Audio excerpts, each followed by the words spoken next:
Live from the TV30 studio, here is Jim Schneider. Well, good evening and welcome to inFocus. We're glad that you've joined us tonight for our public policy update. There's a lot that's going on here within the state of Wisconsin. Our legislature is going in full swing. A number of public policy issues are hitting us as a state as well, so we're going to delve into it. But first of all, friends, are you aware that we have a primary election next week? That's right, next week, Tuesday, we have a primary election. We'll be talking about that. Are you aware that one of Wisconsin's congressmen is not going to be seeking re-election coming up this November? We're going to be hitting that issue. Are you aware that there is efforts underway to allow the killing of preborn babies up to 14 weeks in our state? Are you aware that there has been legislation introduced to change all of our state statutes to become gender neutral? And friends, also, are you aware that there is an effort to legalize marijuana in our state? Oh, we'll say it's just medical marijuana, but where is that going to lead after that? We're going to delve into a number of issues here tonight. With us in studio, we have Julaine Appling, who is president of Wisconsin Family Council. Good evening, Julaine. Good evening. Yes, it is evening. Good to be with you. It's been a very busy time of year for the state legislature, and we've got a full plate of things to talk about, so let's get right into it. Next week, Tuesday, February 20th, many people don't know this, but we have a primary election in the state. Well, the main reason people don't know about it is we don't have any statewide office on the ballot for this year. So we have 4 elections this year, the spring primary on the 20th. We have the spring nonpartisan general election on Tuesday, April 2nd. Then on, I think it's August 13th, we have the fall primary. And then in early November, we have the fall partisan general election. So people across the state should be checking the website, myvote.wi.gov, to see whether or not they have a primary. I was amazed, Jim, when I did some research on this. There are at least 13 school districts that have referenda on the ballot for February. So there are people that may have a mayoral primary or a school board primary, or I know Nina, for instance, has a school board primary. Milwaukee has a mayor. You have the mayoral one here, sure. So we can't take anything for granted. We need knowledgeable, responsible, and prayerful people going to the polls. And part of that is to make sure we do our due diligence. We find out whether or not we have any races that we need to. I don't have any on my ballot, but you do. So other people need to make sure that because we don't, good citizenship would require that we don't miss an election, and that if we're going to vote, we vote knowledgeably, responsibly, and prayerfully. Julaine, this is from the Wisconsin Elections Commission, a document, and it mentions all the different offices like Court of Appeals and so forth that would have more of a broader perspective, as well as the various counties, the circuit court positions as well. And I was amazed, I was going through this, how many we see, just this number one, that there are no challengers to individuals running for races, and there's only 2 races on this whole docket that actually show 3 individuals, like Kenosha County Circuit Court Judge Branch 3. So those that are in Branch 3 area, they will have this will be on their primary tomorrow. But there's only one other race in another part of the state that would have something like that. And this is, again, because we don't have any state, we aren't electing a state Supreme Court justice. It's not the year that we do state superintendent of public instruction. So this is truly about our local elections. And as you pointed out, the lowest level of our judicial branch is that Dane County, or not Dane County, the county level, the circuit court, or what we call district court. And I think we should just quickly mention all these uncontested races. That's not how we're designed to work. We need the people to step up and run for some of these, because these people get 1 vote and they get elected. So not only do we have not very many primaries, we have all these uncontested ones that will go into April. Yeah, and you mentioned, Julaine, referendum questions, and I have the communities that are doing it, but just in our viewing area for the state of Wisconsin, the Burlington Area School District about exceeding their revenue. They have a referendum on that. The Wilmot Union High School, this is in Kenosha County, they have a referendum, and 2 others I'll point out here, and that's in Waterford, both in Racine County. Waterford Union High School has a general obligation bonds referendum, and then also another bonds referendum as well for the Waterford Union High School. So all of these individuals, if they don't go vote and say, oh, I have nothing in my primary but this, their taxes may be raised without their say-so. Well, that's exactly right, because those are what we call binding referenda. Whatever, if they pass, then the taxpayers will be obligated to whatever the tax increase is, because what these school districts are looking for is a way to make up the difference for students that they've lost over the years, because we just don't have as many students to go around, for one thing. And they're trying to make sure that they can keep their teacher salaries and all those things at the same level. So the vote's important. Early voting has begun. Right. In fact, it ends on this Friday. Okay, so it's coming and going very quickly. Will be. Absentee ballots need to get back there. Friends, the only way to find out what is on your ballot, and if you even have anything on your ballot for February 20th, is to go to myvote.wi.gov. myvote.wi.gov. And there's a little blue circle there that says, what's on my ballot? You can register, you got information there, where do I go and vote, but what's on my ballot? And when you click on what's on my ballot, you simply put in your address, and then you can find what is on your ballot. If you have something, it'll come up there. If it doesn't, it'll say something like too early, it's for the information to be there. And so don't be fooled by that, but you'll find that myvote.wi.gov. And Jelaine, I know both you and we really encourage people to use that website, find out what that ballot's all about. Well, it's our taxpayer money that's making that website possible. And I don't generally say very kind things always about what the state bureaucracies do, but this website is very, very helpful. You can get absentee ballot information. You can get polling hours. You can get the phone number for your clerk. You can find out what's on your ballot. You can know whether you've registered, Jim. And if you haven't registered, it's probably too late for this election, but you can find all that information right there on that website. So it's very, very helpful. Well, actually, I can register at the polls, too. You can, that's right. We have same-day registration. Yeah. So if you haven't registered, you can still do that. Take, proof of residency, like a utility bill or a bank statement or something like that, or a paycheck.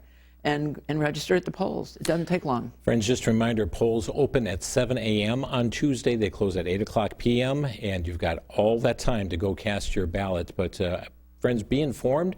Find things on your ballot, then start doing research on these local races.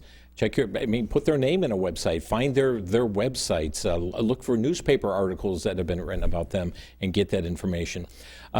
So, Jelaine, lots of things happening on this election front as well. Not only just this election, but as we're looking down this road of 2024.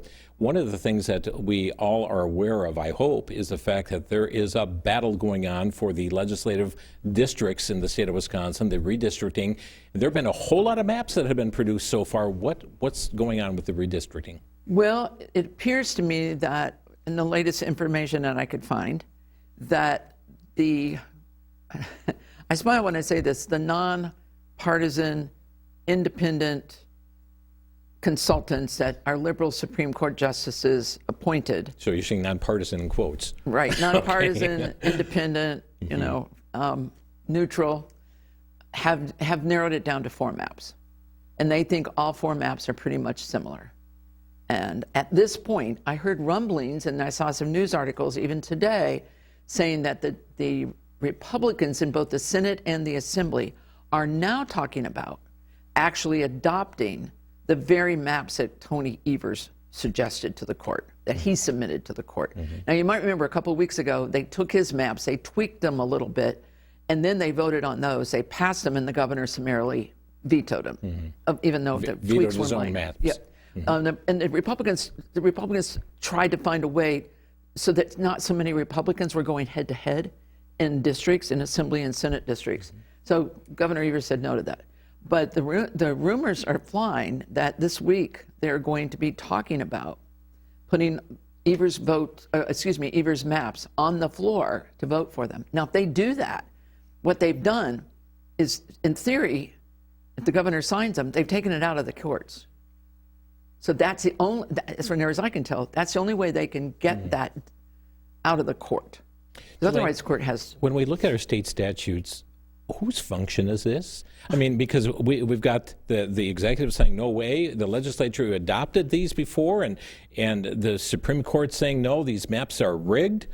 Whose function is this? Jim, you know that expression, to the victor goes the spoils? That's true in elections. And according to the way our state government goes, the winners of the state elections for the Assembly and the Senate, at the majority, that they take the majority in our Senate and Assembly, they have the right, the obligation, if you will, to establish the maps. Every 10 years, according to our U.S. Constitution, based on the census, those maps have to be reconsidered. And that's how it's worked. And that's how it's worked. But now that we have a court, of course, our maps have gone to courts more than they haven't over the years that I've been doing this. And the courts sometimes will get involved to try to break partisan differences and give some finality to it. And that's where we landed last time. But it really is the legislature's job to do those maps. And that's why I'm pointing out, if the Republicans can get to the point where they'll agree on Evers' maps. And by the way, Devin LeMahieu, the Senate Majority Leader, said they think that that map does less damage than the other three maps that were submitted by Democrats, because those were the only maps that were accepted by that independent group. Don't they have the opportunity even to take what they've already passed that we're operating by to the U.S. Supreme Court? Well, I suppose, but the U.S. Did you say U.S. Supreme Court? U.S. Supreme Court, because they've gone there before with our maps when they've been challenged. And I think Robin Vos, as the Assembly Speaker, has tried to leave that open. But, I think part of what they're working against is Wisconsin Elections Commission says they have to have those maps in place by March 15th in order to get everything ready. We have candidates who don't know if they're going to have to move. We have voters who need to be ready to understand, okay, well, whose district am I going to be in, and where am I going to vote, and how am I going to vote, and all the rest of that. And so for Wisconsin Elections Commission to get everything set up and people to know what's going on, get signatures from the candidates to get the signatures, they got to have them in place by March 15th. If you go to the U.S. Supreme Court, I don't know how, I don't know that you have a guarantee that it's done. So I think what the legislature is trying to do is to take it back, to take control of this. Evers was asked if they did pass his maps, would he sign them? And his answer was, why not? Now, it might backfire because all of this is about control. It's all about the majorities. Right now, we have a supermajority in the Senate. The Senate Republicans do, and the Assembly is very close to a supermajority. I think it's one or two votes off right now. And so this is the Democrats looking for a way to at least begin shifting those numbers. Jelaine, a couple things of note, too, in regard to candidates. State Senator Lena Taylor, who's served in the 4th Senate District for many, many years, she has been appointed a judge now. What happens? Well, Tony Evers has the right as a governor and the obligation as a governor to fill those judicial vacancies. Now, eventually, when that term ends, Lena Taylor will have to stand for re-election, but she gets that edge, if you will, because she becomes the incumbent candidate. Right. Lena, as you know, Jim, because you live in Milwaukee, she's run for about every office that you can run for outside of state government, for city government, right? She's run for mayor twice. She's run, I forget what she ran for, municipal judge. She's lost all of those. So apparently, outside of her role as a state senator, she wasn't comfortable with the people voting for her, so she got this judicial appointment from the governor. So she steps in now as not a municipal judge, but as a Milwaukee County judge here to fill out the term. Interestingly, the gal she replaces is the gal who was picked by the liberal justices on our state Supreme Court to replace conservative Judge Randy Koshnick, who had been serving as the court administrator. Well, actually they call him director of state courts. And so if you recall, the day that Janet Protasewicz was sworn in on August 1st, last summer, the day before she was sworn in, this broke in the news. One of the liberal justices went to Randy Koshnick and said, you'll be out of here as of tomorrow. Start thinking about it. And for no reason, for no reason. They had no provocation. He wasn't doing a bad job or anything. They dismissed him, and this girl came in, which opened up that seat for the governor to appoint Lena Taylor. Wow. She tripled her salary, by the way, in that move. Very interesting. Well, I guess you can just follow the tangled web through all of this. It is a tangled web. Yeah. It is. Well, another surprise that came out over the weekend is the 8th Congressional District for the state of Wisconsin, and that is Congressman Mike Gallagher announcing that he is not going to seek re-election.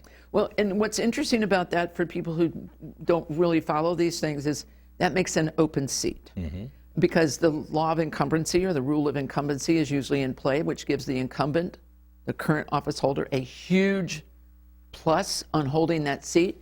So Gallagher, in my opinion, Jim, it's a little late because the election's in November. This is mid-February, and he just announced. So immediately, however, Roger Roth, who lives in that district, ran for lieutenant governor last time. He's run for Congress before. He's run for a number of different things, served in our state Senate.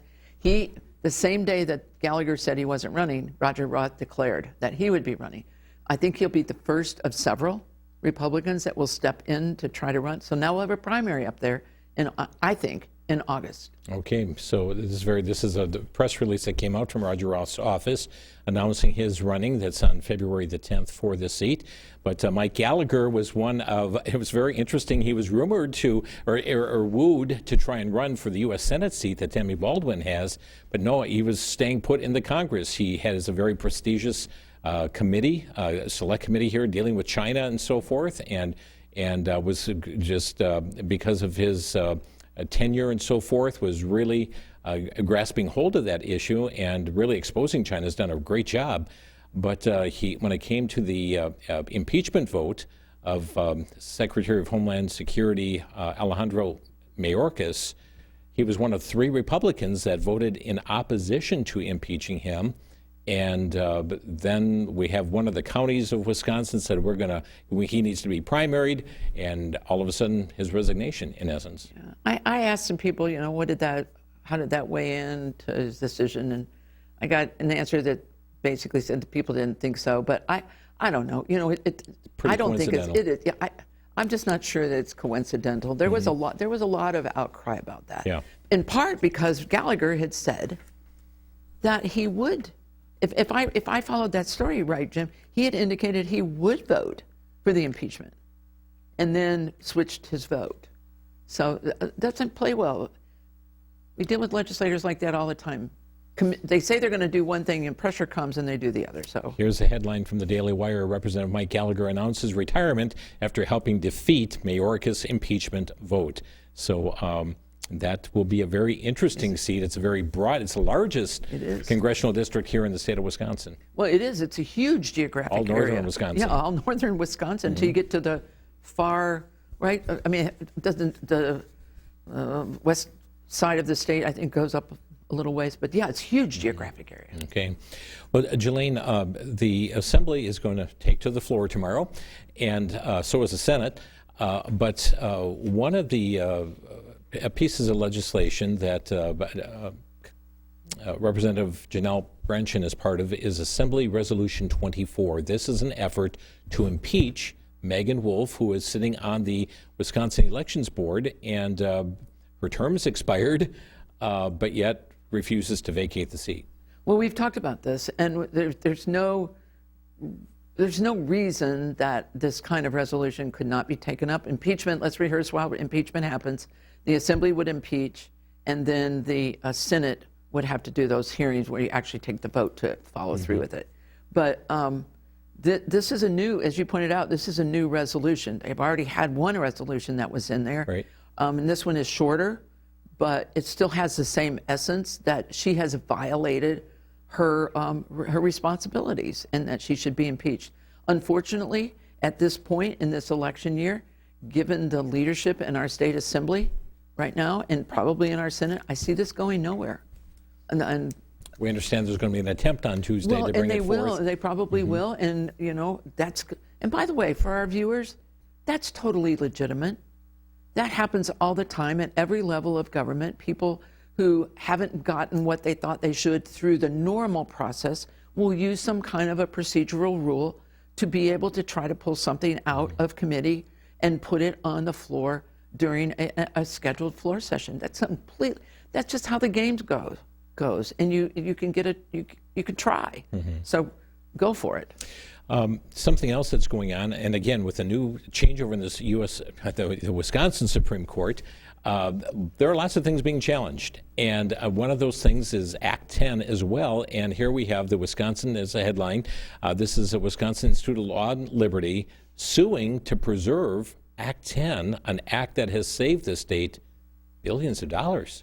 Yeah, well, so think about it. 13 years ago, right now, we were just getting law and order back in Wisconsin after weeks of the Capitol being held hostage and the business of the people being held hostage. And So we get this new liberal Supreme Court, and lo and behold, a number of school districts, unions, file a lawsuit against Act 10, file it in Dane County. It's probably going to go to the state Supreme Court. Protasewicz has already said, by the way, while she was campaigning, that she thought that Act 10 was illegal, unconstitutional.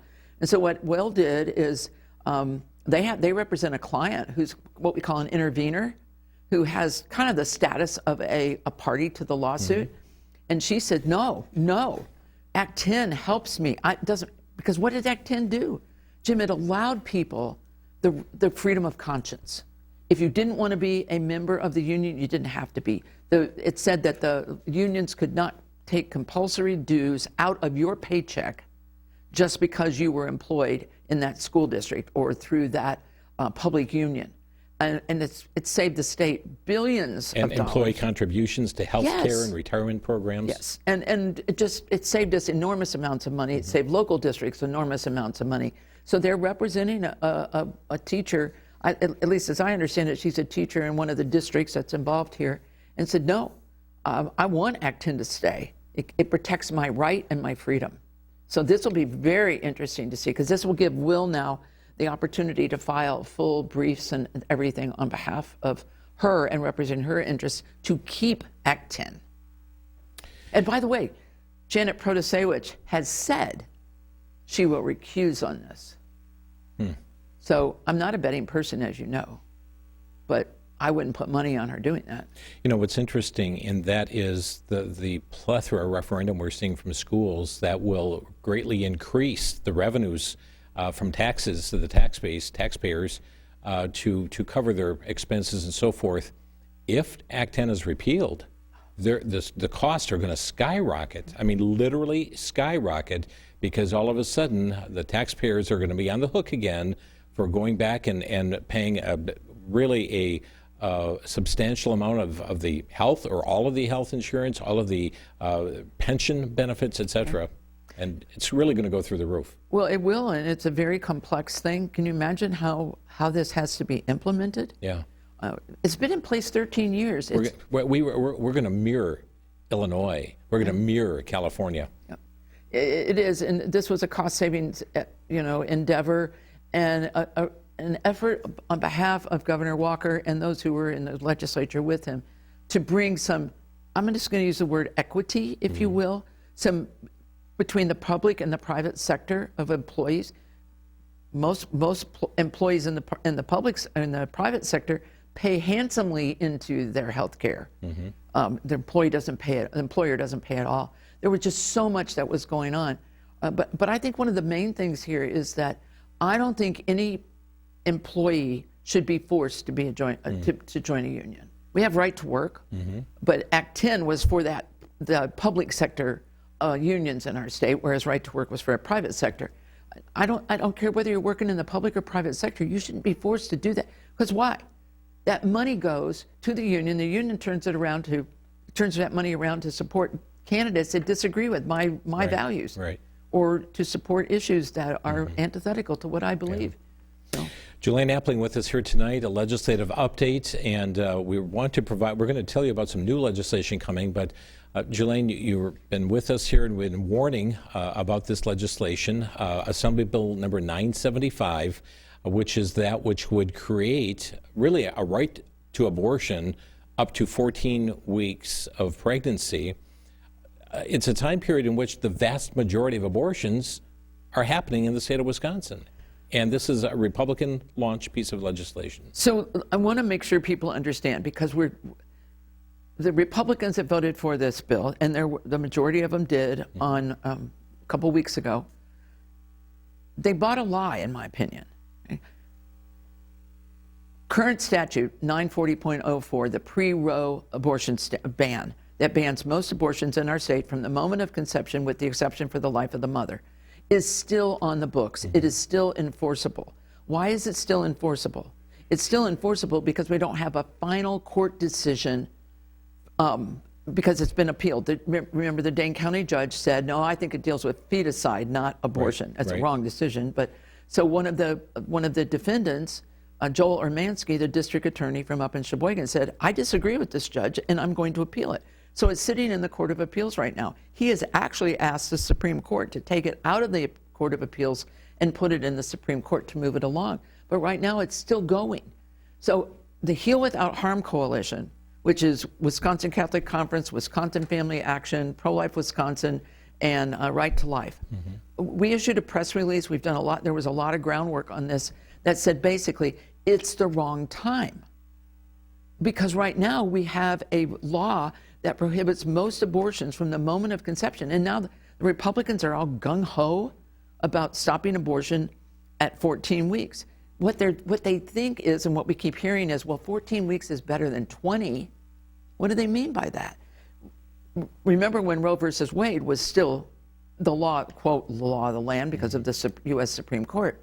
We passed a law here, Governor Walker signed it, that said no abortions could be done after 20 weeks, which was kind of like pain capable, the time of, and so in people's mind, that 20 weeks is now the standard, not 940.04 that from the moment of conception says no abortions unless the life of the mother is involved. It's the wrong time. Why would we ever expand abortion before we absolutely have to?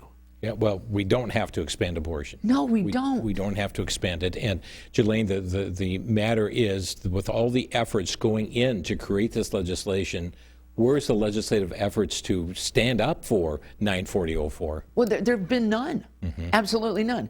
Voss and Company introduced a bill, I think it's AB 175, early in the session, now added rape and incest exceptions to our 940.04. They've had embraced in both bills, a package of 4 bills that was all about the mother and the baby. And the Senate passed all those. Assembly won't touch them, hasn't touched them, or we're winding down very quickly. There's things that they could have done all along this through this cycle. And AB 975. Now, interestingly, that was just the Assembly that voted on it. The Senate, that bill got put into Andre Jacques' committee just last week, the Senate version of it. And here's the Senate version, Senate Bill 1011. 1011, and you can see there it's that committee on, I think it's licensing, Constitution, and Federalism. And so it's an Andre Jacques committee. I don't see it moving there. But, and there's not a lot of interest in the Senate for that to move. But Well, what's interesting is the public hearing that took place with this, and we're going to share a video clip this evening that really makes the hair on the back of your neck stand up straight because of those who are advocating really for abortion up to the moment of birth. And this is kind of a shocking clip, but let's watch the video. This is from the public hearing that was taking place on Assembly Bill 975. Madeline, you had indicated that there are some emergencies for patients that amount to economic emergencies. How far along in the gestational period of a pregnancy should someone be allowed to terminate that pregnancy? As I mentioned in my statement, I think abortion should be unrestricted. And I think when somebody finds out in pregnancy, or how far along that they are when someone finds out, they should be able to get an abortion if they want to. And for some people, that is full term. Thank you. If I can't get abortion training here, if I can't perform abortions in my career, I will not stay in Wisconsin. And a lot of my colleagues who are on the same track agree. All right, thank you. That'll do nothing to help our shortages, clearly. Wow, that's amazing. Well, I watched all of that hearing, and those 2 young ladies who were from the medical college, it was frightening.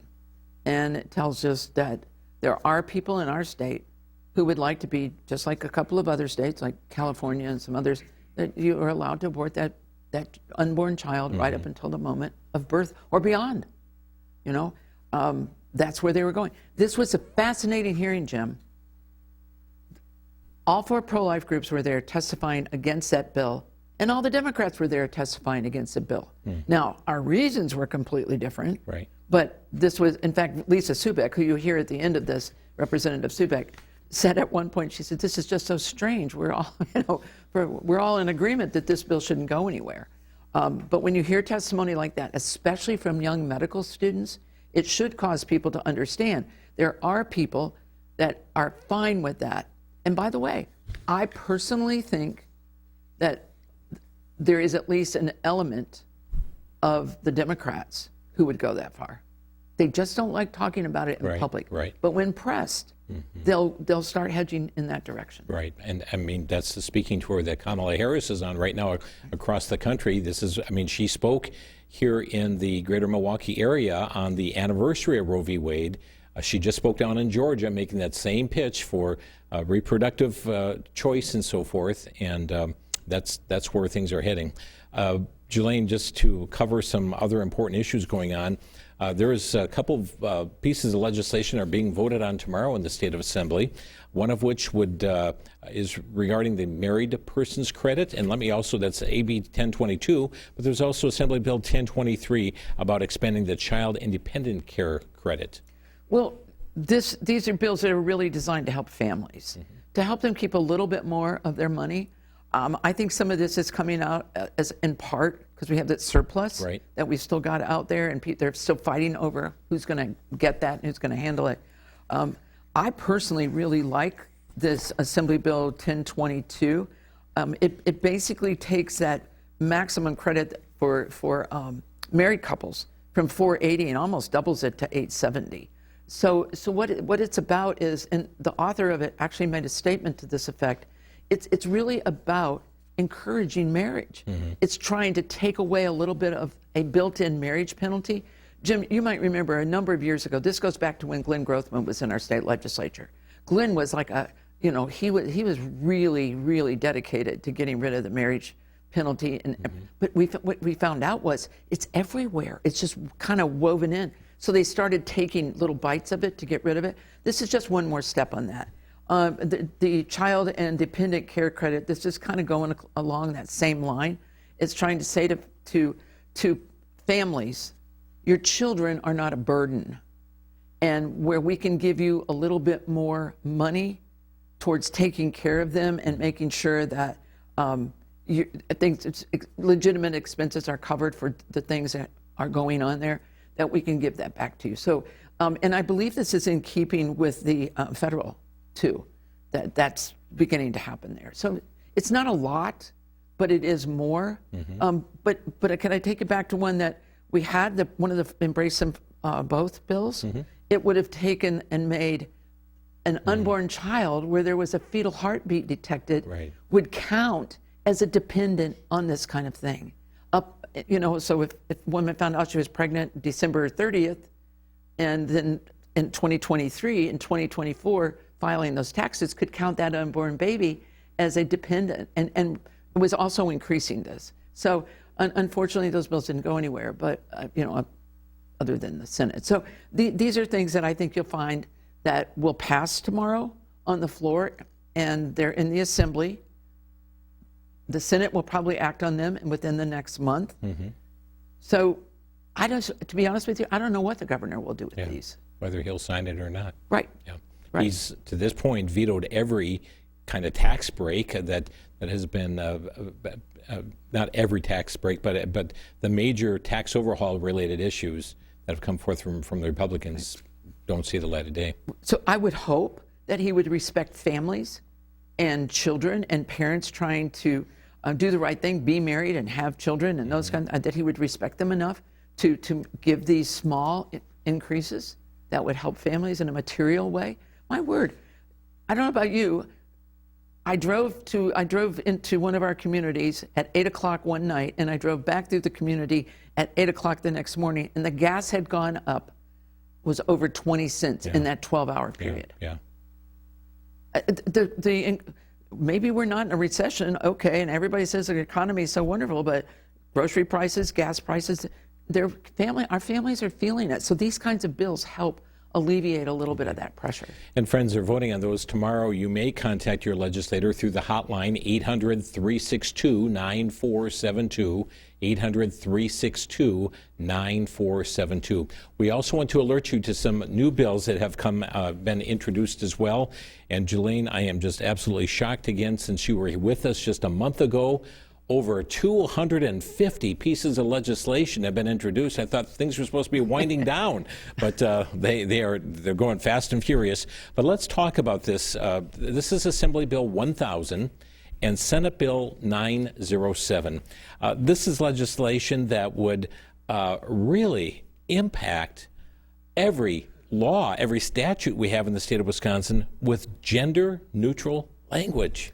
Well, it would. And, you've got that in front of you, Jim. Just show our viewers how many pages of statutes are affected by this. You can see right here on this page here, look at all these numerics here. Those are all state statutes. Let's go to another page, all state statutes. I'm going to flip it again. There you have another half page of state statutes. Yeah, so what this is all about is trying to say, all right, Obergefell happened, the U.S. Supreme Court, quote, legalized same-sex marriage. Let's get our state law to conform with that and remove any kind of gender-specific terminology as it relates to marriage and parental rights. So basically, wife, husband, it becomes spouse, and anything related on a birth certificate, things like that designate gender-specific. It's bizarre, and you know what this is? This is the perpetuation of a lie. It's a perpetuation of a lie. Taking those terms and removing them that has profound implications. So this is in keeping with what our governor did when he first came in. He issued an executive order in which he said all internal and external communications coming out of the bureaucracies, agencies, and departments that he controls, he wanted them to not use any gender-specific language, even to family relationships, brother, sister, grandmother, grandfather, dad, mom, mother, father, all that. So what you've done is you've not just changed those words, you've changed the essence of our relationships. And you've perpetuated a lie. Yeah. We are not gender neutral. Two men don't have babies. Two women in and of themselves don't have babies. And to reflect that kind of thing in our language and our law, it is a lie. And quite honestly, it also deprives children of actual real knowledge about their existence and how they came into being. This will not go anywhere, but I want to follow that up with a very important statement. We just talked about maps. If the Democrats get the maps they want, the main reason they want them is they want to begin retaking that Assembly and Senate. So just picture at the end of 2024, after the 2024 November election, that new maps and the Democrats in January are in control of the Senate and the Assembly, and Governor Evers is still in the governor's office. This bill will become law. And hundreds more that they've introduced on doing away with all abortion restrictions, all kinds of things, it will be law. Yeah. On a similar note, Jelaine, we have an Assembly joint resolution that's been introduced. Number 107 has a companion in the Senate, Senate Joint Resolution 97, just introduced on January 25, and this is something that would do away with our marriage amendment in the state of Wisconsin. Well, it's not a coincidence that these two bills were introduced the same day. That was very purposeful. These are those shot across the bow bills that we talk about, saying this is what we'll do if we're in there. They don't want that language that we passed in 2006, Jim, in the state constitution. Right. Why? Because if the U.S. Supreme Court ever does on Obergefell what the U.S. Supreme Court did on Roe versus Wade in the Dobbs decision, guess what goes into play? Our state constitution that the majority of the people on a 59, nearly 60-40 vote passed in November of 2006. That's what this is about. Get it out of there before it has an opportunity. But remember, this would have to go through the same process. 2 consecutive legislative sessions would have to pass, and then would have to go to the people for a vote. So it's not going to go anywhere. It's not going to get a hearing. Not going to move this time. Okay, here's one that perhaps may. And this is Assembly Joint Resolution 112, introduced on February the 2nd. It has a Senate companion, Senate Joint Resolution 109, introduced on February the 7th. And this would put some shackles on the veto pen of the governor. Well, let's just talk about why this may have come up. You remember in the budget, the governor used that veto pen to obligate you and me as taxpayers to $325 per student increase every single year for the next 400 plus years. Remember that? Yes. It was just supposed to be for that one calendar's year, and the governor just took that pen. That's what this is addressing. And this is just what they call first consideration. So this would have to get a hearing, a public hearing, and get a vote in the Assembly and the Senate, and then do that again next year or the following year in the new session. To be honest with you, the Assembly looks like they're wrapping up next week, and the Senate will be shortly thereafter. I don't know. Maybe they'll hurry it up. They have to pass this session, so next so they session, could start it again in January of next year. Yeah. Okay. Another bill of great controversy in the state of Wisconsin is Assembly Bill 1040, just introduced on February the 1st. And this would bring about, well, opens Pandora's box to the marijuana issue here in the state. Well, it does. And Robin Voss is one of the main pushers behind this bill. And notice he's on there. He's not on very many bills. But he says that this is the most restrictive bill in the country relative to medical marijuana, that it restricts by types of named diseases that it could cover, how the drug is administered. It's not smokable. It's only edible and oils and on and on. Look, the Republicans have danced around this thing for 2 or 3 sessions. They've tried decriminalizing or actually standardizing the penalty, because here in Milwaukee, and I believe in Dane County, if you're caught with marijuana, it's like a $1 fine, but in other places in our state, it's more. So this is where they've landed. They believe that the time has come that this will gain them votes. I think that's what this is all about. They think that, look, we're a targeted state, right, in 2024. And why are we targeted? Because we have more independence than most states have, which makes us that purple. And so I think they're trying to play to that independent number out there. This is a fascinating group. This will never be enough, though. No. This will never be enough. Of course not. Again, this, in my opinion, is the camel's nose in the tent, because then it's going to be expanded and expanded and expanded, and then the recreation will be introduced. And I see that because I've been observing what's happening in South Dakota right now. South Dakota has passed the marijuana-related issue, and this they meet just for a matter of a couple months, and everything is just a huge barrage, and they're not a full-time legislature. But the number of bills that are coming up this session on doing something with marijuana, we've gone too far here, we got to do it, and it is just commanding a whole lot of time. We've also seen other states that have given the legalization of psychedelic drug mushrooms and magic mushrooms and all these kind of things.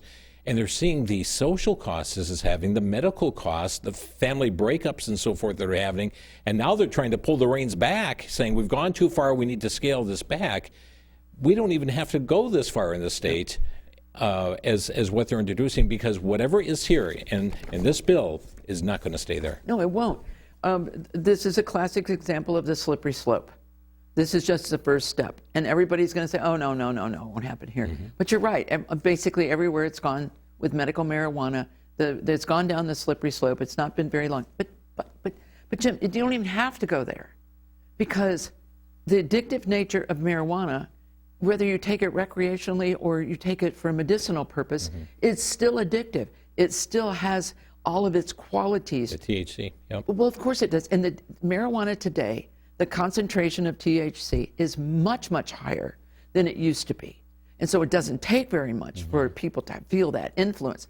We have automobile situations. Illinois and Colorado, these states have dealt with just the consequence of people driving under the influence of it. Not to mention that we know that it causes aggressiveness, it can cause all kinds of ancillary problems. Some of the other thing that's interesting is that even gun rights are coming under attack now, because they said, well, if you partake in this marijuana, you can't legally carry a gun, and that's another method that's being utilized. Friends, we've got, let me just give you the legislative hotline again to weigh in on these issues, 800-362-9472. That's 800-362-9472. We're going to open our phones and give you opportunity. If you would like to ask questions on any of the things we've talked about this evening, if you'd like to weigh in, or maybe you've got a comment about some of these matters that we've talked about, whether it be the primary election, whether it be the medical marijuana we've just talked about, whether it be the expansion of abortion here in the state of Wisconsin. We talk about also the what's coming up here with the 8th Congressional District, that becoming an open seat here. We have the married couple credit, with several different things that we talked about here tonight. Our lines are open for you to call in your questions or brief comments at 414-935-3030. That's 414-935-3030. Toll free 800-733-8830. That's 800-733-8830. And if you'd like to text in your question or brief comment, you can send your text to 414-439-3585. That's 414-439-3585. And time is brief. Jelaine, whenever you come, there's always so much information here to talk about. But when you have 250 new bills that are introduced, and it is amazing to see the lengths that some are willing to go. Well, it is. This is what we call crazy season. We're winding down to, our legislative sessions go in 2-year cycles. The new session will begin next January. It will go for 2 full years. Mm-hmm. But in an election year, especially right now, Jim, our legislators want to figure out these maps and get out and start campaigning. Because if they have to move, they have to figure out how, or whatever they have to do. And so they're wrapping up. If it's true that the Assembly is done next week, there's just this mad dash. That's why you see all these bills coming in. There's a compressed time, and they still have all these legislative ideas they want to get out there. Why do they want them out there? They want to run on them. They want to say, well, we didn't do anything with them, but I put it out there. Mm-hmm. So it's crazy season, happens every session. There's lots of public hearings going on at the same time as well. Well, the funny thing is, if you go to Madison and you're involved with these, by the time you look around, and there might have been 10 people in the committee to start with, and by the time the testimony and stuff gets to you, there's one. And it's not because everybody's gone home for the day. They're in other hearings. Yeah. And they're just running around like crazy people right now. Yeah. And what fair hearing is that? Well, it's not. Yeah. Let's go to Brad in West Dallas. Brad, good evening. You're on the air. Hey, Brother Jim. I'm calling about the referendum thing. Yeah. And West Dallas School Board this time around has been pretty quiet about it. Although if you look up their website, they're talking about referendum all the time. This time, all they did was mail out a survey and to fill out and send back, and they didn't even want to know who you were, But anyways, I just want to tell everybody in West Dallas, keep your eyes open and your ears open too, because it could pop up on the 20th. So far, there's nothing on the website to say it's gonna, but keep this in mind.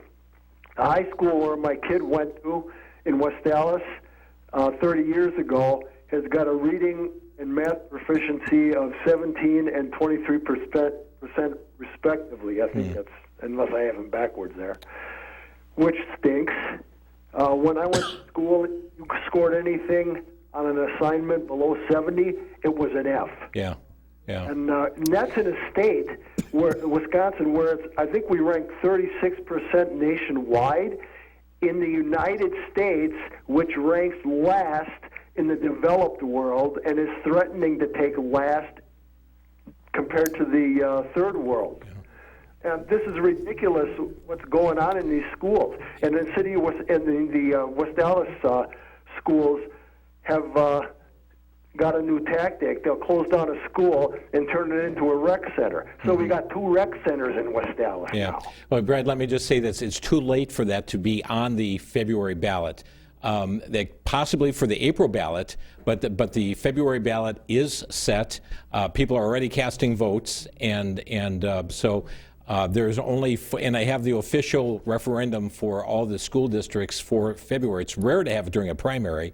But the April ballot's going to have a whole lot more, and you're right, West Dallas could be there on that ballot. I think it's a lock. Thank you, Brad. Thank you. We have Alan next calling in. Hi, Alan, you're on the air. Alan, go ahead, you're on the air. Yes, this is Alan, and I'd like to make a statement about the marijuana bill that's coming on, I have been always against legalizing marijuana, and I really like Wisconsin because of what they had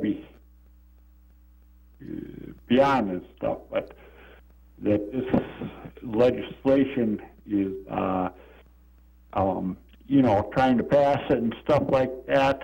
I don't know if either of you know this book, Tell Your Children, Alex Berenson. I've read it and is very, very informative, and I've talked to others and sent letters and stuff against this because it is so true. Alan, thank you. Thank you for the call here this evening. And he's been against, Wisconsin has taken a position against it. And one of the criticisms, Julaine, that say, well, Wisconsin's just an island. You know, all these other states are doing this. Wisconsin, you need to do it too. We got to keep up with the Joneses. Well, that's fallacious reasoning. We don't have to. If it's wrong, and 49 states do it and it's wrong, we should still do the right thing and not do it. It's fraught with problems. Yeah. We know, and Jim, the other states that have done this have provided the evidence that we need to say this isn't a good idea. By the way, I've not talked to any law enforcement. I'm sure they're out there, but I have not talked to any law enforcement thought that this was a particularly stunning idea. Julaine, several texts are coming in this evening. Here's Sean from New Berlin. I'm concerned for the people who actually benefit from medical marijuana. How can that be protected? Now, the state would even become a player in this as well. The state would go into the marijuana business.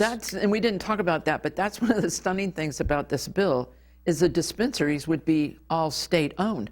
Do we really want the state involved in the marijuana business? It's still illegal, by the way, at the federal level. I just don't know that we want the state doing that. By the way, most people who want medical marijuana legalized, Jim, know someone or they themselves have, in their opinion, benefited from it. Okay, and I'm not minimizing that, but we don't legislate based on anecdotal evidence. That's what I call knee-jerk reaction legislation, and it usually is really bad legislation. Yeah. I think we have to be careful about that. There are lots of things that can be used to treat pain and produce the effects that people are looking for. I just don't think this is a good thing for the state government to be involved with. Okay, here's from West Bend, and the writer is saying, myvote.wra.gov shows from my address that ballots are not ready yet for this election. Does that website not usually list school board candidates? So, a couple things on this. Number one, it is likely that they don't have more than 2 candidates running for any particular office. Is that correct? That's absolutely correct. They need to change that language. I've called them and asked them to change that. Right. They didn't think that was important because it gives a wrong signal. Right. I saw it on mine. Right. And I thought, whoa, you guys don't have mine. But no, then I figured out, no. This is just means I don't have a primary. Right. And so you need to understand, viewer, that that's what it means. You don't have a primary. Nothing is on your ballot. If there are school board seats, it would be that there are 2 or less running for that seat, and so that will be on the April ballot then. Yep. So check it out, and I think it would be wise for the state to change the language. Oh, it would be very just helpful. Saying, sorry, you have nothing on your ballot. Check, back for the April election or something like that. Then we also have a text here, Alan, South Milwaukee, and talks about abortion. He said, abortion, if you can't afford a baby, don't get pregnant. A baby should be considered 9 months old at birth, not 1 day old, and stop talking weeks. 4 weeks is a month, so 14 weeks is 4 months. Sounds like minutes. Someone should start a bill to change the language. So, but that's often even how obstetricians will refer to how many weeks long the baby is as well. Well, absolutely. And, what we've learned in the process of researching all this is that most abortions happen at 13 weeks or before. So even if you go to 14 weeks, it's like 93% of the abortions, Jim, happen before that 14th week. So you still haven't done what you thought you were doing, which was capturing all these abortions that were unfortunately happening. It's the wrong time for this bill. There may come a time when it's the best we can get. if we get a decision from the state Supreme Court that says our pre-Roe law is unenforceable, then yes, we need something like that. Here is from Canis and Racine. Jelaine indicated union dues would be turned to political advocacy, I think. My close relative is a union agent, and coincidentally, this topic came up this morning. He stated categorically that dues may not be used for political purposes. Please clarify. Well, I would say that all money is, in situations like that, everything's fungible, meaning money comes in and money goes out, and the money gets commingled, if you will. And I will tell you that unions do spend money to support candidates. Mm-hmm. They do spend money to advance their liberal agendas. So it might not be that you have a designated portion of your dues that goes to candidate A, candidate B, but once it gets in there, you don't have control over it. The union has control over it. And that was one of the, Jim, that was one of the biggest arguments that happened during Act 10, was that people said, I don't want my money used for things and causes that I don't support. And so it gets mixed. It's called the fungibility of funds. Right. And so that happens, and if Act 10 is overturned, there's going to be a whole lot more money going into those unions then as well. Well, membership in unions dropped dramatically in the last 13 years. Right. So unions are scrambling right now to replenish their coffers, if you will, to convince people that they're a good thing. You know what? Okay, unions want to exist, that's fine. So get competitive and show us that you actually help us, and then you'll woo people because people think that you're giving them a good deal.